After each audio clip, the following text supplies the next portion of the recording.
9, 8, 7, 6, 5, 4, 3, 2, 1. Welcome to the monthly Tony Robbins Business Mastery webinar. I'm your host, Annie York. Before we get started, just a few requests just to keep things running smoothly throughout today's presentation. For people who have seen these before, you know exactly what I'm about to say. First, it can be really difficult to step away completely from all the other responsibilities that you have at this time of day, but it's very important to do this. As you guys know very well from attending Business Mastery, getting yourself in state and fully focused on what's in front of you is really the best way to maximize the experience and get the most out of this as humanly possible. So, get away. Find a place that is completely away from other people.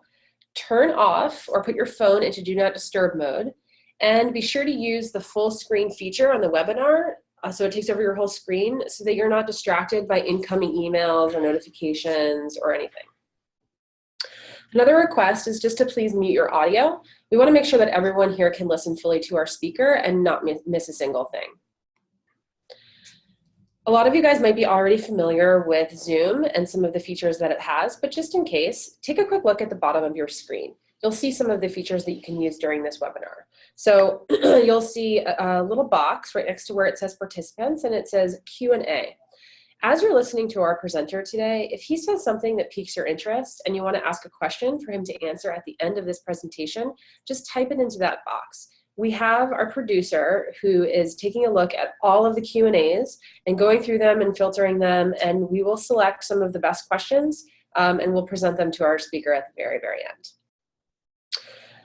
There's also a chat box. So that is where if you're having technical difficulties or if you have questions for us that are not related to the presentation, you can put that into the chat. Okay, social media. So in that same chat box that I just mentioned, you'll see links for Facebook, Twitter, and LinkedIn.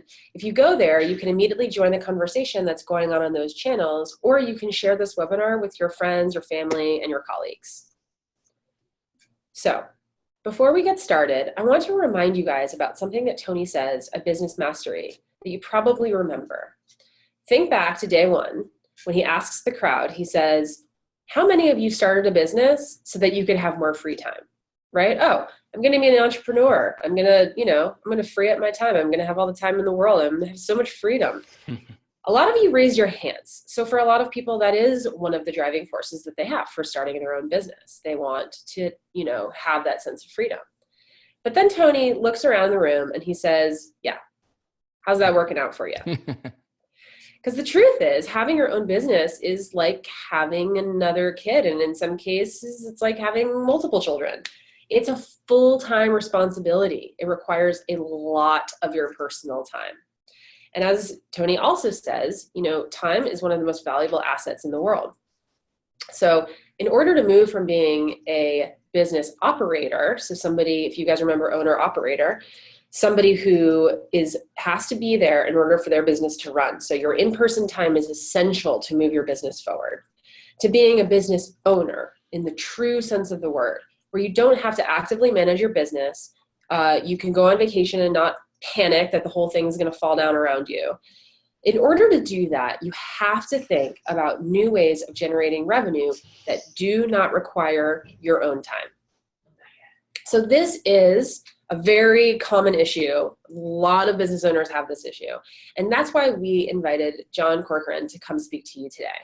He's going to show you his proven strategy for entrepreneurs who are in professional services where you think you need to put more of your time in. He's going to show you how to scale and how to serve more clients by adding new revenue streams to your business. So you can move away from that model of just trading hours for dollars and move towards a model where you can create one-to-many programs and offerings.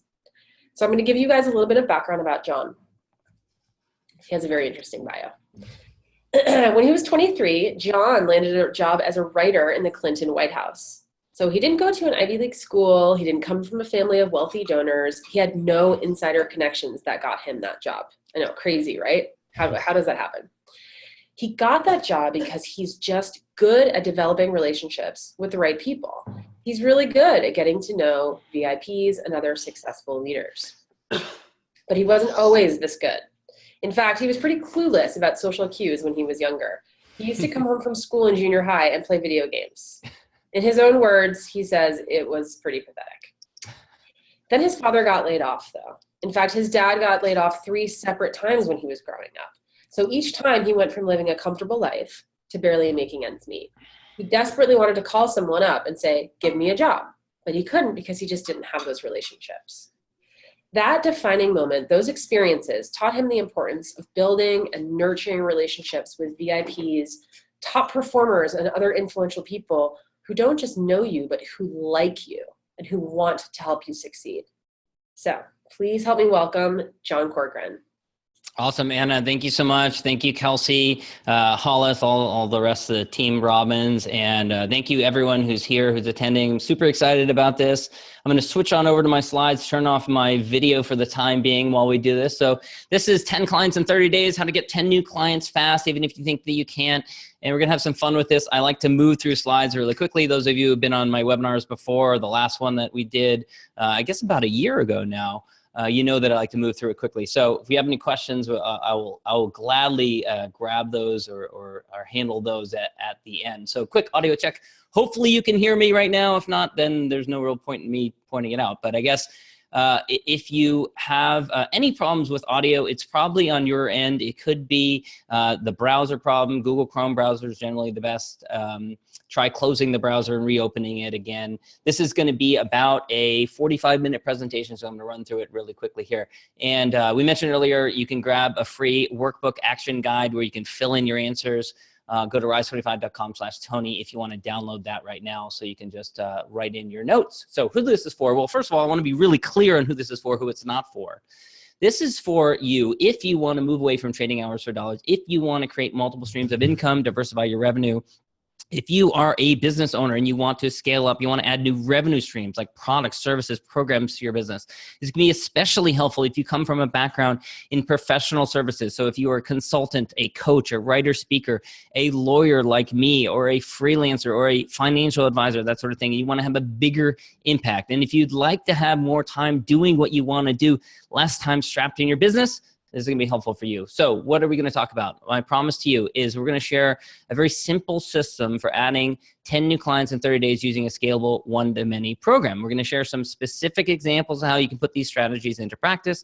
And really all of this is based on the methodology that we use with our Rise 25 members and our private clients. And I want to get some engagement happening. I want to talk to you guys a little bit here right at the outset. So I want to just ask you a quick question. You can just dive into the chat. I see we'll have a lot of people here, but I want to ask you, let's say that your business starts adding 10 new clients each month consistently. What would that do for you and your business? So what kind of an impact would that have on your business? Would it be a good thing? Hopefully it'd be a good thing, right? Would you be able to go on vacation, be able to pay down a little bit of debt? Maybe it would allow you to hire someone to help you with all the work. Maybe it would allow you to focus on some long-term revenue strategies. What would it do? Okay, Monica's saying substantial. Let's see, Tom is saying huge. Tom says exponential growth. Danny says no time for one-on-one. XT says it had $50,000 a month, be able to hire help. It would overwhelm me, Ronnie says, okay. And that's kind of what we're getting at here. It would be able to hire people, A lot of people saying that, exciting, very good. Give my employees more educational benefit, growth, and professional development. Okay, so some very good benefits that we see so far. Now, I want to ask you this. Now imagine if you started adding 10 new clients each day. What kind of an impact would that have on your business? Would that be a good thing? Would it be a bad thing? Would it be harder? What do you think? Would it be good? Massive, someone says super exciting. Wow. Laurel says exponential growth, very cool. So got some more people saying overwhelming, yes now. Jacob just says a bunch of exclamation points. Okay, good thing, but I would need help to keep up. Yep, okay. Now I want you to imagine one more with me. Imagine if you were to add 10 new clients in an hour. What kind of an impact would that have, right? Now, the reason I ask you this is because not that long ago, I was talking to a business owner who was a financial advisor, heavily regulated industry. He didn't even have an assistant working for him, so he's buried in all this administrative paperwork he had to do. And he told me, the one thing I need, the one thing that would really help my business is if I could just get 10 to 15 new clients per month. And I said, 10 to 15 new clients per month? What would that do for your business? And he said, oh, it would absolutely bury me. It would be awful. And I was like, so on the one hand, you're telling me that your goal, the thing that would solve everything for you, that would be wonderful, is to get 10 to 15 new clients. And on the other hand, if you got that thing that you wanted, it would be horrible for your business. Do you realize how convoluted that is, right? And that's not a great thing, right? Our businesses will probably collapse. So fundamentally, the business structure is not sound. And that's the problem with trading hours for dollars. Okay, so in this presentation, what we're going to do is we're going to show you a new way. We're going to show you how you can grow your business, but in a scalable way. We're going to talk about how to add new clients using a one-to-many program, add a new revenue stream, and diversify your income, even if you struggle to get your goals accomplished, or if you're not sure what to focus on next, so that you can add 10 new clients per day or per hour, and it would be a blessing and not a burden. All right, let's talk about what we're going to be covering in this presentation. So I'm talking about who I am, who we are, my business, Rise25, what that is. We're going to talk about why so many professional service businesses owners tend to struggle. We're going to talk about 10 different product or service income streams that you can use to add clients at scale. I'm going to give you some case studies. So I've got 3 different case studies on how to create a $50,000 to $100,000 in new revenue streams from a new product or service. It's easier and more achievable and faster than you might think. We're going to talk about 4 things that you need to do in order to add multiple streams of income to your business. And then finally, at the end, we'll do some Q&A if we've got enough time at the end, and hopefully we will. So stick around to the end. I want to give this to you guys. So we created a mindset exercise that shows you how to reframe the negative beliefs in your head around your greater purpose and allow you to create highly leveraged one-to-many programs and offerings. There are a lot of mindset limiting beliefs that are holding us back from actually creating these types of programs because of our belief system that we have. And so stick around, and I'm going to give that to you for just sticking around during the presentation. So I'll tell you a little bit about myself. Anna gave me a great introduction, but I'm the father of Mason, Toby, and Brendan, husband to Nicole. Toby's the one with the big bright red hair. Is exactly what my hair looked like when I was a kid. And, in spite of, the nice introduction there and having had some cool experiences in my career, like working in the White House, I am no stranger to struggle. I attended 6 different schools before high school, before my first day of high school, due to my parents getting laid off. We had to move around the country multiple different times when I was growing up. And in spite of that, I feel grateful that I had the experience of working in the Clinton White House. I was a speechwriter with Governor of California. I was an early employee of Dreamers.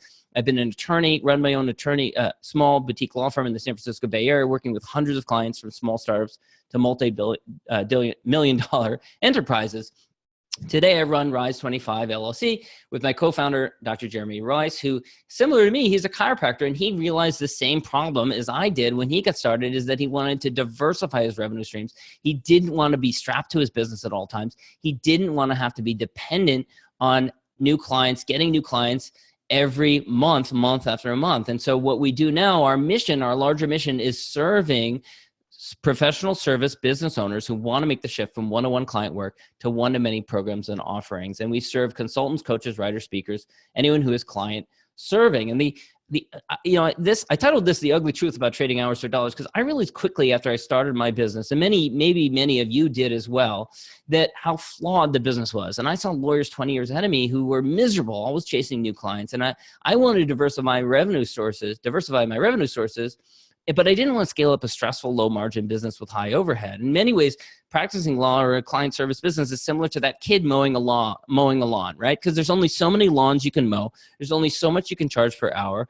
And when you're mowing one lawn, you can't be serving someone else, right? So there's these real limits that you have. And that's why I think that's kind of emblematic of the type of experience that you have when you're running a client service type of business. And I wanted to create a business that was more consistent and predictable and less dependent on bad clients and produce new streams of income. So today, after trying many different things over many different years, I kind of jokingly refer to myself as a recovering attorney. I discovered a smarter way to scale up, which is what I'm going to share with you here, and diversify my income and create multiple streams of income. And the nice thing is I can choose which clients I work with and which I don't, build up an email list from under 1,000 to over 50,000 email subscribers, and I feel greater freedom to spend time with my family. Now, let's take a look at the 2 major reasons why so many professional service business owners struggle. Number one is the time for dollar roller coaster. And I imagine you guys will know what this feels like. First, there is the hustle. So when you start out, you just hustle to get clients. You got no consistent lead source. So you just got to work, go to networking events, do whatever it is you can to get those clients in the door. Once you get the clients in the door, then you just get busy with something else, doing the actual fulfillment, servicing the clients one-to-one. And you've got this feeling like if I go on vacation or if I'm with my family, I'm not getting paid. So I need to constantly be at work. So you're stuck doing that. But then when you're stuck doing that, then you can't go and do client development, can't do networking, can't do marketing. So then things slow down and you've got to go and hustle again. It's an endless cycle that repeats over and over again. It's very, very frustrating. And the key point here is if you want to grow your business, you need to leverage your time. You need to get yourself off of the time for dollar roller coaster. And the second major reason why so many professional service business owners struggle is because they don't have a product ladder. And I want to dive into this a little deeply. And often people ask, well, why do you need a product ladder? What's a product ladder? Why do I need a product ladder? Now, all of this is coming directly from our product ladder planning tool, which we use with our Rise 25 clients. And here's the problem. Is so often as a professional service provider, when you're selling something that's very expensive. I call this the big bag of money problem. And people have never bought anything from you before. So they might not trust you from the beginning. Maybe they came in from a referral, but still they're like, I don't know. This person's asking for a lot of money. Is it going to work? I'm not so sure. Is this a good investment of my time and money? And so that's the big bag of money problem, is that you're selling someone you're charging a lot of money and they don't have an experience with you. Other businesses, their problem is that their bag of money is in the middle of the product ladder. And so not only is there not something lower level that they can buy, that they can experience you through, but there's also nothing at the higher end of the ladder, which means that you're losing revenue opportunities. You're also losing the opportunity to have a bigger impact and to help your desired target market more, okay? And then other businesses, their problem is that they have a small bag of money problem, right? They're undercharging. And what they're charging for, they're actually missing this huge opportunity. There's this ocean of opportunity up above the product ladder. For example, I was talking to a woman a couple of months ago, and she did resume critiques. She would charge like under $100 for this 45-minute resume critique for job seekers. And I asked her, okay, so after you do this resume critique, what else do you offer them? And she said, well, nothing. I don't want to offer them anything else. I just want to do a resume critique. And I said, well, these job seekers, are they fulfilled or do they have other needs? Are there other things they need help with? And she said, well, they need a bunch of help. They don't have a job yet. They need help with job search and networking and all these other things. So she was missing this much bigger picture and wondering why she was struggling, okay? So here's how a well-planned product ladder can work in any business. So you guys have all heard of Starbucks. Now, the first time someone goes into a Starbucks, they don't go in and they don't immediately buy a $3,000 espresso machine or a $300 espresso machine, but they might buy a $2 cup of coffee. And then the next time they might buy a $5 latte. And then the third time they might buy a $15 bag of coffee beans.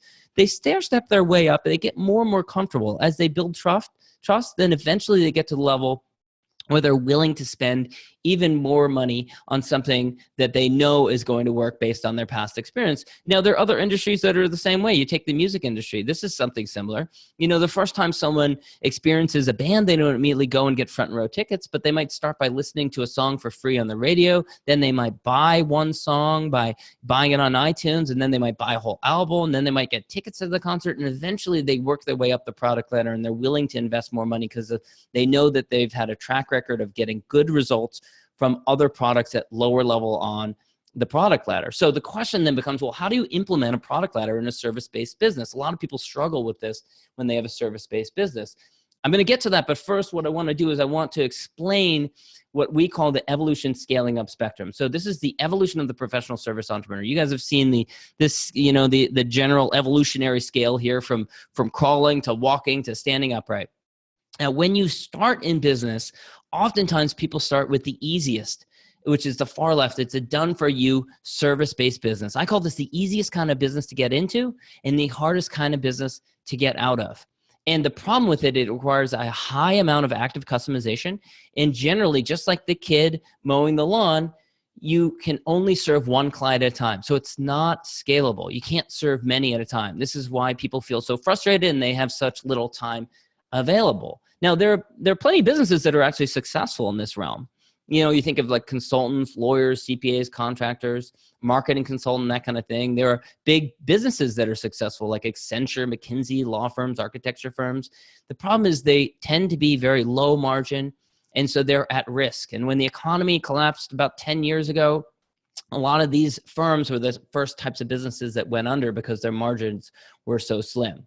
Okay. At the other end of the spectrum, what you have increasingly now is you have service-based businesses that are being replaced entirely by software. Do it with software rather than done for you. You think of like tax preparers are being replaced by TurboTax. Researchers have been fully replaced by Google. Auction houses replaced by eBay. Translators being replaced by Google Translate. All these different services which are being completely replaced by software. Now, I'm not suggesting that you have to turn what you do right now into software, but it's helpful to understand that that's what we have at the other end of the spectrum. Now, what you can do, what we do recommend you do, is you work your way along the evolutionary ladder where you move towards less active customization, more scale, so you can serve more clients at a time rather than just one-to-one, moving towards one-to-many, where you do a done with you type of solution. So a couple of examples of that might be like a group coaching program, or a yoga instructor who teaches classes, or a live workshop for 10 people. These are the types of examples and ways that you can move your business, again, still leveraging the knowledge and expertise that you have that you are using in a done for you capacity, but leveraging it with a done with you type of service with greater scale. All right, so given how you monetize your business now, what are some options for adding new revenue streams, okay? Right? If you're buying into this idea, what are some revenue streams that you could add? Well, let's talk about 10 different income streams. I'm just gonna throw these out there because some of them might jump out to you. So for example, group coaching is an easy one. If you are helping people with some kind of knowledge and expertise in your head, then you may be able to put together a group of people and you either coach them or you train them. Number two, group training. Now, webinars are another high leverage. We're doing a webinar right now. It's another high leverage activity. It's a way of serving many people one-to-many. Live events is another great one. You don't need to have 300 people for a live event. A live event could be 3 people or 5 people or 10 people. Digital products is another way of going, of leveraging your expertise. Speaking is a traditional way of leveraging your experience in a one-to-many fashion. There's a lot of newer ones like referral partnerships, affiliate income, podcasts, physical books, and ebooks. Again, these are all different ways of taking the knowledge and expertise in your head and leveraging it in a smarter way in a one-to-many fashion. So then the next question that naturally comes up is, okay, well, how do I know which of these new products or services people will buy from me? And that's the critical question. Let's talk about the traditional approach for creating products and services. The traditional approach is people would spend months and months, often years, creating a product or service. They get an idea in the shower, this is what I'm going to create, and then they go run. They spend months and years working on it, and they're, oh, I know people are going to buy it. They're definitely going to buy it. And then they go out and they try and sell it. Oftentimes they don't have a market yet to sell it to, and crickets. Disappointing results. No one wants to buy it because they didn't test before they created it. They didn't actually get any feedback that this is something that the market wants, or more specifically, this is something the market wants to buy from you, okay? So what if we were to flip this approach? And this is what more product and service creators are actually doing today. This is the modern approach creating products and services. Number one, you validate the idea before you've done anything, before you've registered a domain, before you've gone out and started creating a bunch of different stuff. You validate the idea. Then you sell it before you've created it. You get some money in the door. You can even use that money to create the thing that you've told people you're going to sell. Then you create it. Then you magnify it. You sell it much further using so many different digital tools that exist today that can take things a lot further. We call this the Rise 25 Magnify Your Income Strategy. Now let's take a look at a few real world examples, and I'll start by using myself as a guinea pig. So for years when I was practicing law, I had people that were coming to me and saying, hey, John, you're good at developing relationships, just like the bio that Anna gave at the beginning. You're good at developing relationships. You should teach others how to network and how to get more clients using networking. And okay, that's cool. You know, I could have done that. The old school way to do it would have been this. I would have gone around selling one-on-one consulting. I could have written a book. I could have taught a community college course. I could have done paid speaking gigs. Some of these things are leveraged, but they're not as leveraged as you can be today. And all of them are very time consuming and not very profitable. So instead, here's what I did. I started with a free webinar. I just went out there and started teaching and showing people some of the things that I knew. Doesn't matter what the topic is, you can use this strategy in your field as well.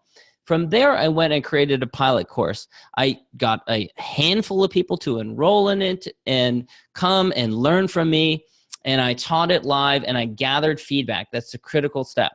And then from there, I went and created a digital course. After gathering feedback, after figuring out what people wanted from me, I created a digital course. And then from there are many different things that you can create. You can go and create group coaching or premium one-on-one coaching. You can create live events. You can create more digital courses, many different opportunities which can flow right from that. So let me show you. Here's how anyone can do this, even without a big list or a tribe or a huge following or any of those sorts of things. You can start with a paid live event. Anyone can do this. You can just go around to your past clients, to your referral partners, people who already know, like, and trust you, people who would be most interested and would most benefit from whatever live event you're going to put on. Then you go and do that. Now, from that one event, many different offerings can arise. You could sell a live stream option for people who couldn't physically be there. You could hire a videographer to then videotape everything, create videos that you then sell in different ways. You could sell them in an online course. You could put them in a DVD. You could transcribe the videos, turn those transcripts into another product. Take the transcripts, give them to a writer, editor, and create an ebook. There's many different things that could come from that one paid live event, and then take it even further. You can go and create an ongoing group program. So you've got a whole new business arising out of one paid live event. You can do this on a small scale. You can do this on a large scale. You don't need to do it on a large scale like Tony Robbins says. You can do it on your own scale and work your way up. Let me give you another example. This is Justin. Justin has his background as a financial advisor and a financial coach. And Justin, we've worked with Justin, helping him with his group coaching program. And what's so fascinating about Justin is that the old school way of growing a financial planning practice would have been for him to go around serving clients one-to-one, hustling to get more clients, begging for referrals, doing whatever you can to network with other professionals. All these things, again, very time consuming and only really working one-to-one. What he did that was different is he started with first emailing his connections, reaching out to them and seeing how he could be in service and what he could create, what kind of leverageable program, non-one-to-one offering he could create that would have a big impact and that would really deliver transformation for the people he wanted to serve. Then from there, he went and he created a pilot group coaching program that, of course, he sold to people. He had people paying buyers in the door, giving him feedback. From there, he went and created a book. This is a very different process than a lot of people follow. A lot of people immediately think, oh, I'm going to write a book. He actually created the back end first, created the back end offering and got feedback from people, and that generated content that helped him figure out, okay, what do I want to put into a book? Why am I writing a book? Because a book ultimately is a lead generation tool. And if you have a bunch of leads coming in, you want to be able to leverage them further, because just selling a $4 book or a $9 book is not going to get you a ton of money unless you sell millions of copies of them.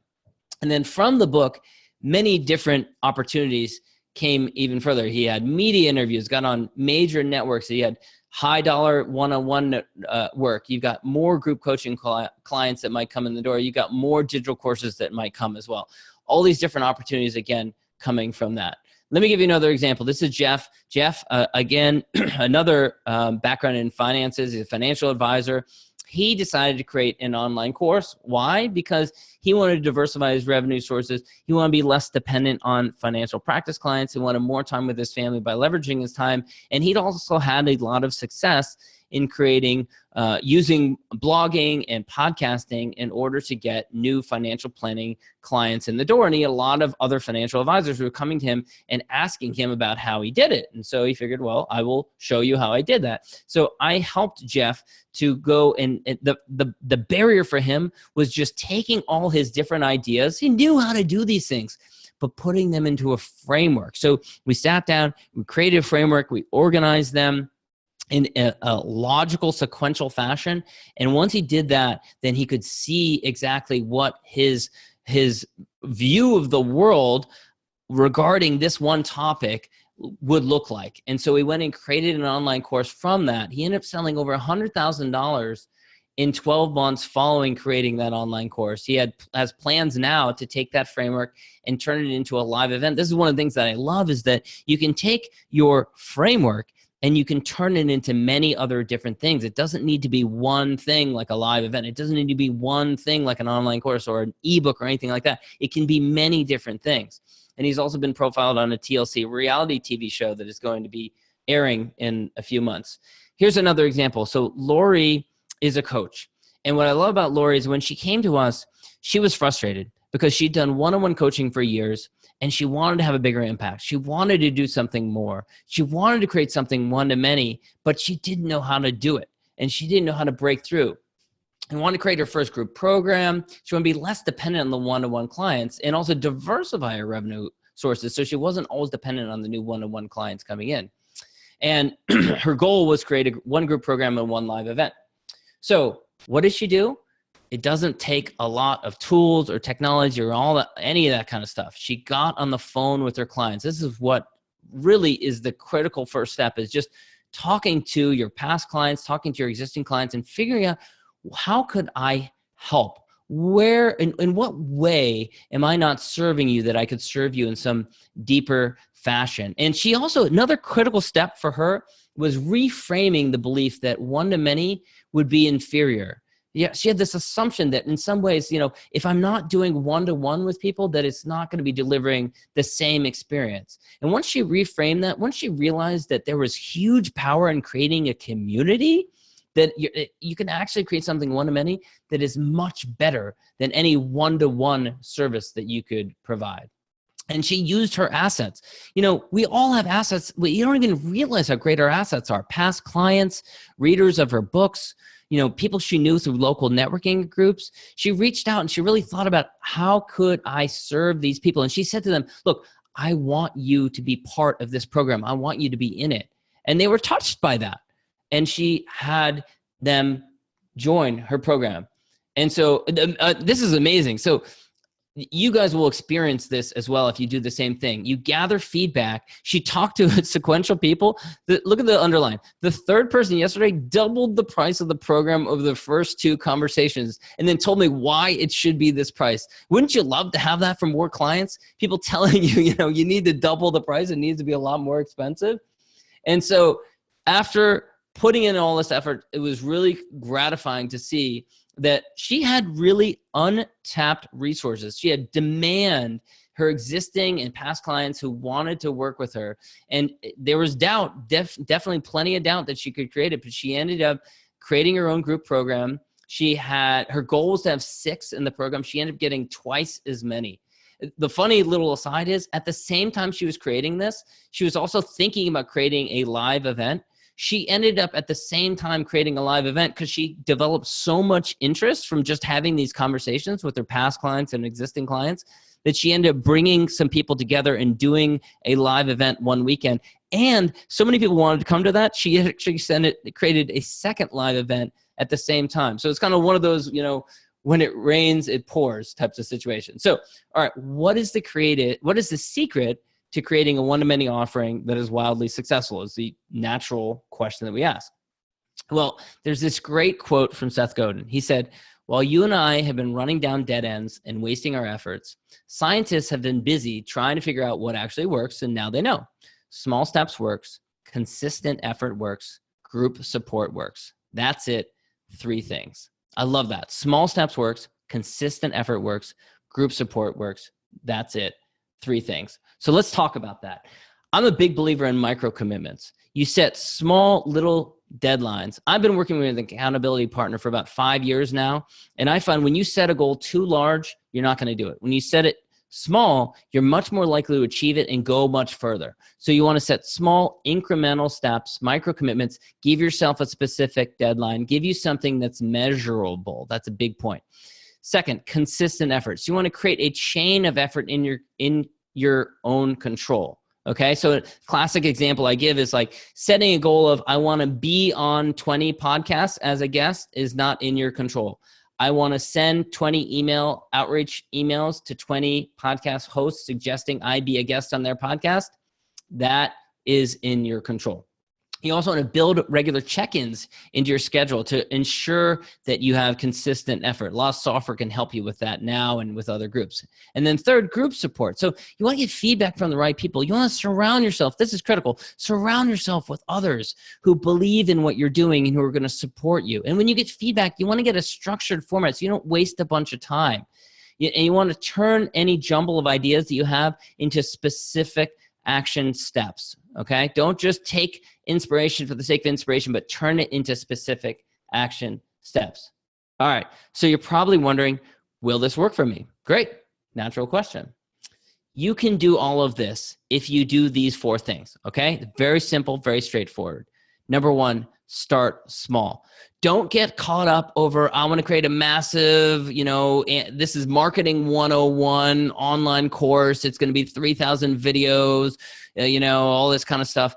You'll never do it if that's the case. You want to start really small. If your goal is to write a book, don't set a goal of, I'm going to write 3 books in 2018. Set a goal of, I'm going to write 25 words before this Thursday at noon describing what the first chapter of my first book is going to be about. That's much more concrete, much more powerful, much more in your control.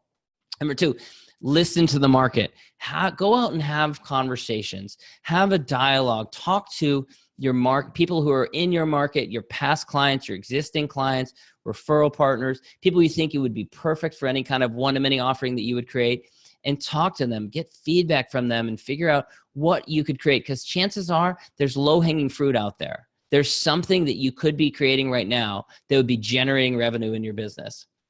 Third, double down on what works. It breaks my heart when I see someone find something that works and then they abandon it. It's just like, I guess it's entrepreneurial ADD. But naturally, a lot of times people do this. They find something, it works for them, and then they just move on to something else like they're looking for some new challenge. I say double down. Do it over and over and over again until it doesn't work for you anymore. And then fourth, you want to invest in guidance. This is why you all went to Business Mastery, right? You don't want to go it alone. You want to be part of a community. You want to get guidance from people who have done it before. This is critical. Now, you have 2 choices, okay? There's the long road, 6 years, for me, 6 years of slowly trudging along. Or there's the fast lane approach. I'd like to tell you briefly about one offering that we have, which is a fast lane approach. And then after that, we're going to do some Q&A, and we'll leave plenty of time for Q&A because I love questions. So I'd like to tell you about our Revenue Booster program. This is through my company, Rise25. The Rise25 Revenue Booster program is a 4-week virtual program designed to get you new clients fast and to generate revenue quickly. It's a 4-week process to create a quick infusion of cash in your business using your existing network, clients, and connections. And guess what? You know what? You know how we created this? We walk our own walk. We eat our own dog food. This was from having conversations with our existing clients and saying, this is what I could use help with the most. What we do is each week we deliver training around getting new clients and maximizing revenue from existing clients. We also introduce you to the fundamentals of how to create a one-to-many program to make your business 10 times more scalable in the future. It breaks down like this. So first, week 1, your foundation. We talk about how to identify the pain you solve, how to identify the big promise you deliver, how to get real-world feedback in sales. And we also, how to analyze and fill out your dream product ladder. This is a proprietary tool that we created, which helps you figure out what products and services you should be creating. And we also, I mentioned earlier about the mindset exercise. We do have that mindset exercise. Anyone who signed up, by the way, at rise25.com/Tony, I'm going to email you that bonus mindset exercise. And if you didn't, open up another tab. You don't need to fill it out right now, but open up another tab or write down that domain and enter your email, and we'll send it this afternoon. We'll send that mindset exercise. And of course, mindset is so critically important. That's what we cover in week 2 is mindset, how to conquer the negative beliefs in your head and take action without procrastination, how to leverage a rolling snowball mindset, how to reframe negative beliefs about creating one-to-many offerings, and how to embrace the success mindset. And then week 3, how to generate more sales fast. So we get right into this, how to create sales in a short time frame, how to create urgency to buy through scarcity with integrity, how to create your minimum viable offering, which fits into your product ladder, and how to have an effortless sales conversation. And then week 4, We actually do one-on-one strategy sessions, and we have very limited time available for these, but I am so passionate about this, about helping other professionals who I walked in the same shoes, experienced the same thing, that we throw this in as part of the same program. We help you to identify fast cash revenue opportunities, strategize positioning, pricing, and your offers. And we actually go over your dream product ladder exercise and provide feedback on that, which is really incredibly valuable, we find. So, and now we got a couple of bonuses that are added to it. We have our ultimate feedback email template and script that you can use to get 95% response rate, reaching out to your own clients. And then we also have, this is a bonus for if you sign up doing this webinar, we have 60 days group access with 2 Q&A calls per month via Zoom, same thing as we're doing right here. And you get to access our private Facebook community as well, where you can get pressing questions answered. So what is the investment? First, you have to ask yourself, what is one client worth to you? I'm sure many of you would say thousands, 2,000, 5,000. So when we got feedback, and I'm using myself as an example here, when we got feedback from people, people said this, the revenue booster program would be worth maybe $1,000 for me, a strategy call. I mean, if you get $1,000 worth of value out of it, at least $1,000. So I think 2,000 is a reasonable price. We charge $97 for this program. Now, why so cheap? Well, we make it affordable because we're passionate about helping other professional service entrepreneurs to get away from trading hours for dollars. And we include both the Revenue Booster program and the one-on-one strategy sessions. And if you sign up during this webinar, we also include the 60 days access to the Q&A calls with 2 Q&A calls per month. And I know we have availability right now, but the reason I say that only if you sign up during the webinar is because I don't know how much availability we'll have for that going forward. So you can check that out at rise25.com/booster. This is just one example of Mark, who got a $25,000 order after doing a strategy call with us. And we've got a 60-day test drive guarantee as well, if you decide that you feel like it's not a good fit for you. So we'll keep this open until Friday at midnight. And I do want to move over to Anna now and answer any questions. And I think we left plenty of opportunity to talk about any specific questions that you have about your own business. Anna, are you there? Yes, I'm here. So one question, this is sort of specific, but what about Facebook? So do you recommend using Facebook ads to get people into this one-to-many program that you start setting up? It's funny that Facebook is the first question people ask, because it's a hot topic right now and people love to ask about Facebook ads. Facebook ads are the coldest type of leads. What I recommend is you think about the types of leads that come into your business, and there's a spectrum from hottest of hot to coldest of cold. And there's something comforting and easy about selling to strangers, because if we deal with rejection, it's not coming from a friend or someone who trusts us, right? They're also the hardest type of person to convert. So I think that's part of the reason that people feel comfort in going after Facebook ads. You're much better off going after your hottest leads. People already know, like, and trust you. That's what I would strongly recommend you go after. Only after you've exhausted your hottest leads, your warm leads, your lukewarm leads, you've worked your way through all that and built up a converting offer, then you go to pursuing cold leads. That's what I recommend. And also, if you're going to run Facebook ads, anyone who's running Facebook ads these days should have set aside at least $25,000 to play with in order to get that really optimized and converting. Got it. Great. So we've actually gotten a couple of questions from people coming in who are in different industries. So they're trying to figure out if this would work for them. So for instance, we got one question about how to leverage a personal one-to-one service such as paralegal, which requires one-on-one because each case is so different. We also got somebody from a marketing and design firm that specializes in web and graphic design. So how would that work for that type of company? So what are some of the service-based industries that you think would work really well with this, and some of the ones that you think would be just more challenging? And if those challenges are something that you can overcome, how would they do that? Sure. You had somebody from manufacturing as well, Yeah, I mean, I think what you have to understand is that fundamentally the one-to-one done for you service that you provide, if that's what you're doing right now, by its nature, he can't do that entirely the same. Or you can charge a premium price and only do it for limited clients and create something else which is more scalable, more leverageable. So whether it's being a paralegal, whether it's marketing, communication, or whatever, you could create an offering that is more leverageable and that teaches people. What I would recommend is you do this. Take whatever area you're in and go into Amazon. Are there any books that have been written about your topic? There probably have, right? Those books are one-to-many. They're leveraging people in a one-to-many fashion. Go look on Udemy. Udemy is an online course platform. There are people that are teaching on Udemy on every topic under the sun, right?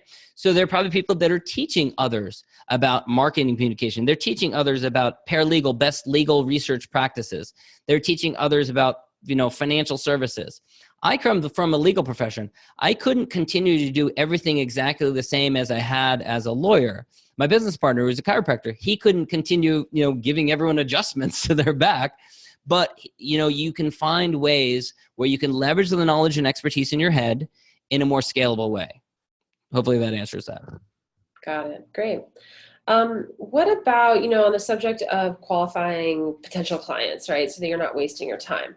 Do you have any tips on how to steer clear of kind of looking bad by wasting someone's time when you, after all, initiated contact with that client and sold them on services only to find out that they don't actually meet your qualifying standards? So it's it's tricky. How do you deal with that kind of situation? The question is, if you're talking to someone and it turns out they don't meet your standards, that they're not qualified to work with you? Exactly. But it's tricky, right? Because, if you're the one who kind of reached out to them, sure. How do you deal with that? Yeah, it's a delicate dance, right? You're looking for a good fit, and that a lot of times it isn't a good fit. One way that you can get around it is by having some kind of questionnaire or survey that you give people beforehand. And that's just an efficient way of not, spending all of your time or wasting all of your time, doing long calls with people to figure out whether it's a good fit. And it actually turns out from the outset that they weren't a good fit. So having a good survey is a good way to avoid that. And then otherwise just being upfront with people and saying, look, I don't think we're a good fit for each other for whatever reason. And just, the other thing you can do, this is something that I've tried to do, is you can create resources which are beneficial and helpful to people who aren't a good fit. So let's say that their business, or whoever they are, is not a good fit for you because they're too much of a beginner, or they're not advanced enough or something like that. You could write a blog post or record a video, or even refer them to a book. Say here, go read this book or these books. This will help you. And then when you advance to a level where we can work together, then come back and we'll talk and maybe we'll be a good fit to work together at that time. Yeah, that makes sense. You're adding value, you're accommodating to their needs, but without spending a whole lot of extra time sort of investing in them as a potential client. Yeah. At this juncture, right? Exactly. Yeah. That makes sense. Great. I think that's actually, oh, okay. I was going to say we had more questions. Oh, let's do some more questions, you guys. Yeah, more questions. In there. Yeah. Let's see. So you referenced some of the other ones that were here, the manufacturer and wholesale one. Yeah. What about the question of volume in terms of lists? So how do you sort of create a scalable one-to-many program if you're sort of starting from zero and you don't have a list of contacts? Yeah, that's a big objection that people say, oh, I don't have a big database or anything like that. I mean, you probably have more contacts than you think. You can start by just your immediate network of connections. So you've got your past clients, you've got your existing clients, you've got referral partners, you've got local connections, you've got local networking groups that you belong to, organizations that you belong to, people you've met at conferences, you've got people you went to college with, old neighbors. Once you start digging deep, you realize, okay, there's more and more people. And then ask all of those people, do you know someone else who would be a good fit? Do you know anyone who, here's generally what I want to create. This is generally what I'm going to be doing. Is that something you think would be a good fit for you? And then that can take it even further. And then from there, you can start using tools they're going to leverage you even further. And that's a lot longer discussion. And I know that you guys are doing other presentations about content marketing and, and blogging and webinars and all those sorts of different things that can help you gain exposure. Yep. This question just came in. What is the best autoresponder to manage a list of old clients? Well, I mean, there's a lot out there. If you're starting out with autoresponders, I recommend Aweber. Aweber is a great, it's very easy to use. Starts, I think, at $19 a month for 500 contacts. It's a great tool. Now, you don't want to just add everyone to that list and start sending them emails. You want to make sure that you have their authorization to do it. But once you do that, then yeah, autoresponders are great because that's true leverage, because you can set it up once and forget about it. And you're educating people and you're building a relationship with people. And those people are eventually, they might not be a good fit now to work with you, but eventually they might be. Great. Another one that just popped in is about testimonials. So what's the best way to go about asking for a testimonial, and what role do you think testimonials play in growing your business? Well, I think testimonials are critically important, but it's one element of social proof. And, ultimately the bigger issue is social proof. What do you have for social proof? Some people, I've noticed this with some business owners, they continue pursuing social proof year after year, month after month, to the point where it's not really necessary anymore. Some things are going to work for social proof, but they're not a great tool for lead generation, like certain high profile speaking opportunities. If you don't leverage them in the right way, they're not going to turn into a great lead opportunity. And it's just really social proof. And how much social proof can you have? But as far as testimonials go, yeah, I mean, it's really it's valuable to have testimonials about the service that you do and put it up on your website and make sure that your leads, your prospective clients are getting good feedback from it. And I'd say pursue them. There's no reason not to, but a lot of people don't, because they get uncomfortable around the idea of asking someone for that. So that's usually the biggest barrier, is asking people to do a testimonial. Best thing to do is do it right after they're happiest with you. So when you get a good result from, ideally for them early on, that's the time to ask them to do just a quick testimonial and make it easy for them. Like drafting something up for them, saying, here's basically what I had in mind. Feel free to customize it. That makes it easier for them. Yeah, that makes a lot of sense. The least amount of work you're asking them to do. Right. Yeah. Right.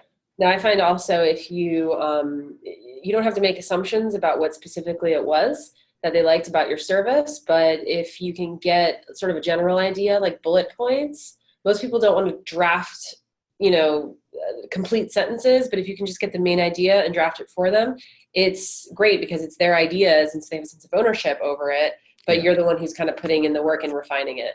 Yeah. Or, I mean, if you're with them face to face, get out your phone and say, hey, can I just record a quick video of you? Just like, here's generally what I want you to say. And it'll just take 2 seconds. I mean, that's no skin off their back. I'm sure they're happy to do it that way. Easier you can make it, the better.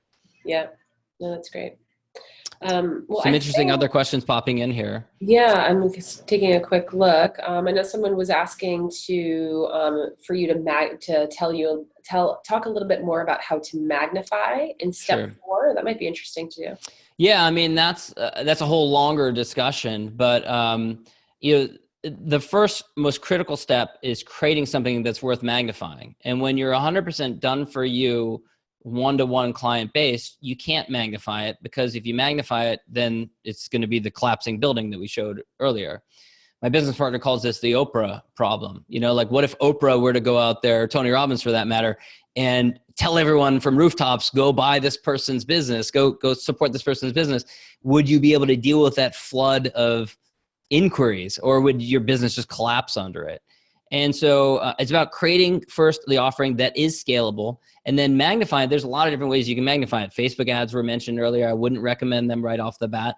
Webinars are another way that you can, in a leverageable way, get exposure to a lot of people. Content marketing using a blog is another way. Even things like podcasts. There are a lot of emerging tools that are really cool, like Facebook Lives that are coming along.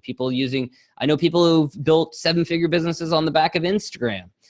So social media platforms that are emerging and that are allowing you to magnify what you do much further beyond your regional hamlet that you live in. It used to be we only sold to people that were within a 30-minute walk of us, right? Now we can reach people on the other side of the globe just as easily, but you have to be positioned in order to do that. Yeah, no, that's very true. Well, we are a little bit out of time. Cool. It's time for us to wrap up. So thanks, John, for opening up our audience today to an entirely new way of thinking about growing their business. So you guys might also remember from BM, Tony likes to say, if you do what you've always done, you get what you've always gotten. So we hope this webinar has showed you that you don't have to do what you've always done. Like, there are other things that you can do. You can do something different and act boldly to grow your business without having to spend a lot more time on it. So if you guys know someone who would benefit from this and all the things that you learned today, you guys can share this recorded webinar on Twitter, Facebook, and LinkedIn so that everybody in your social circles can have access to it and watch it on their own time. It will also be available on the Tony Robbins YouTube channel, and you can go to that. I believe, yes, that was posted in the chat. So thanks, everyone, for taking this time to tune in. Thanks for paying full attention. We hope it was useful and actionable for you guys today. Join us next month for further insights and strategies that will help you move forward in your career and your business.